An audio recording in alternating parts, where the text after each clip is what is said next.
అందరికీ నమస్తే. నేను మీ Swathi. Welcome back to my channel Swathi చేతి వంట. ఈరోజు మన వీడియోలో నెయ్యిని ప్రిపేర్ చేశానండి. ఎంతో మందికి ఇష్టమైన రెసిపీ కదా ఇది. చిన్నపిల్లల నుంచి పెద్దవాళ్ళ వరకు ఇష్టమైన రెసిపీ. పెరుగు మీద మీగడ తీసి ఇలా కరిగించుకొని మీగడ తీసామంటే పూసగా ఇంట్లో నెయ్యిని ప్రిపేర్ చేసుకోవచ్చు. ఎలా ప్రిపేర్ చేశానో చూసేయండి. ఇక్కడ నేను 10 రోజుల పాటు స్టోర్ చేసిన మీగడను చూపిస్తున్నాను. మనం పాలు తోడు పెట్టినప్పుడు పెరుగు అవుతుంది కదా, అది పెరుగు కదపకుండా ఫ్రిడ్జ్లో పెట్టామంటే పైన ఒక లేయర్ లాగా ఇలా మీగడ వచ్చేస్తుందండి. ఆ మీగడ అంతా తీసి మనము ఒక డబ్బాలోకి వేసుకున్నామంటే ఒక 10 రోజుల పాటు ఇలా మీగడ వచ్చేస్తుంది. ఇలా మీగడ వచ్చేసిన తర్వాత మనం మిక్సీ జార్ తీసుకొని మిక్సీ జార్లో కొద్దిగా వేసుకుంటూ మనం మిక్సీ పట్టుకోవాలి. ఒకేసారి వేయకుండా ఇలా 2-3 సార్లు అయ్యేటట్టు చూసుకొని కొద్దిగా వేసుకొని ఎక్కువ క్వాంటిటీలో వాటర్ వేసుకోండి. ఒక 2-3 గ్లాసుల వరకు వాటర్ వేసుకొని ఇలా ఎక్కువ వాటర్ వేసుకొని మిక్సీ పట్టేయండి. మిక్సీ ఒక 2-3 నిమిషాలు పట్టాలి, లేదంటే వెన్నపూస అనేది మనకు అంత పర్ఫెక్ట్గా రాదండి. ఒక 2 నిమిషాల వరకు మధ్యలో ఆపుకుంటూ బీట్ చేసుకోండి. ఇలా ఆపుకుంటూ బీట్ చేసుకున్నారంటే వెన్నపూస అనేది మనకి పర్ఫెక్ట్గా పైకి వచ్చేస్తుంది, మజ్జిగ కిందికి వచ్చేస్తుంది. చూసారా, చక్కగా మనకి పూసగా వెన్న అనేది వచ్చేసింది. ఒక స్పూన్ తీసుకొని ఇది అంతా ఒక దగ్గరికి అనేసుకొని మనం ఏ గిన్నెలో అయితే నెయ్యించేస్తామో ఆ గిన్నెలోకి తీసేసుకోండి.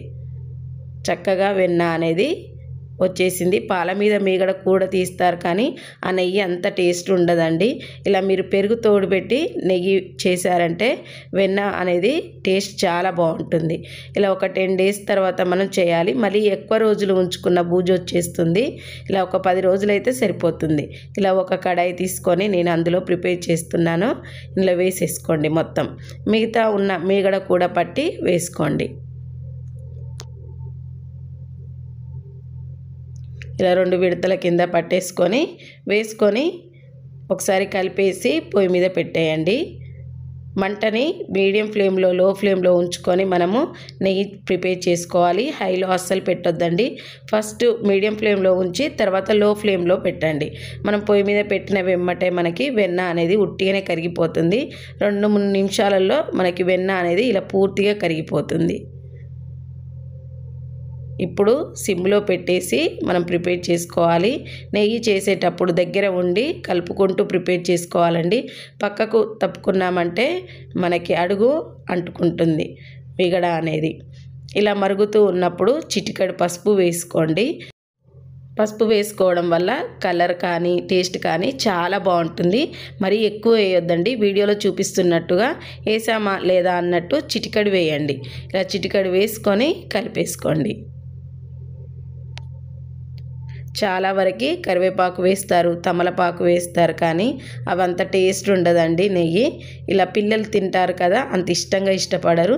చిటికెడు పసుపు వేసామంటే సూపర్ కలర్ ఉంటుంది, అలాగే స్మెల్ కూడా చాలా బాగుంటుంది. వేసామా లేదా అన్నట్టు ఇలా చిటికెడు వేసుకొని ప్రిపేర్ చేసుకోవాలి. చూసారా, ఒక 5 నిమిషాలు పట్టిందండి ఇలా మరగడానికి. నెయ్యి అనేది సపరేట్ అవుతూ ఉంది మజ్జిగకు. ఇలా కలుపుకుంటూ మనము నెయ్యిని ప్రిపేర్ చేసుకోవాలి. ఒక 30 మినిట్స్ వరకు పడుతుందండి. ఇలా కలుపుకుంటూ మనము నెయ్యి అనేది ప్రిపేర్ చేసుకోవాలి. ఇలా పైకి పూసగా వచ్చినప్పుడే చాలా జాగ్రత్తగా ఉండాలి, లేదంటే నెయ్యి మాడిపోతుందండి. ఇలా వచ్చినప్పుడు ఒక 2-3 నిమిషాల్లో మనకి నెయ్యి అనేది వచ్చేస్తుందండి. ఇప్పుడు స్టవ్ ఆఫ్ చేసేయండి. స్టవ్ ఆఫ్ చేసామంటే మనకి నెయ్యి ఆ గిన్నె వేడికే ఇంకొద్దిగా వేడైపోతుందండి. ఎక్కువ వేడైనా నెయ్యి అనేది అంత బాగుండదు. ఇప్పుడు స్టవ్ ఆఫ్ చేసి చూసారా, మనకి నెయ్యి అనేది కలర్ అనేది చాలా చేంజ్ అయిపోయింది. ఇప్పుడు ఒక గిన్నె తీసుకొని అందులో వడకట్టుకోండి. ఇలా జాలి పెట్టి వడకట్టుకున్నారంటే మనకి నెయ్యి అనేది చాలా బాగుంటుందండి. ఇక్కడ 30 నిమిషాల వరకు టైం పట్టింది నెయ్యి అవ్వడానికి. చూసారా, మనకి నెయ్యి కలర్ అయినా నెయ్యి అయినా చాలా బాగా వచ్చింది కదా. ఇలా ఒక్కసారి ట్రై చేయండి, సూపర్ అంటే సూపర్గా వస్తుందండి.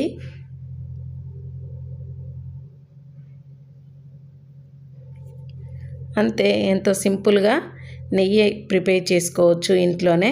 ఒకసారి ప్రిపేర్ చేసి మళ్ళీ మీకు ఎలా కుదిరిందన్నది నాతో షేర్ చేసుకోండి.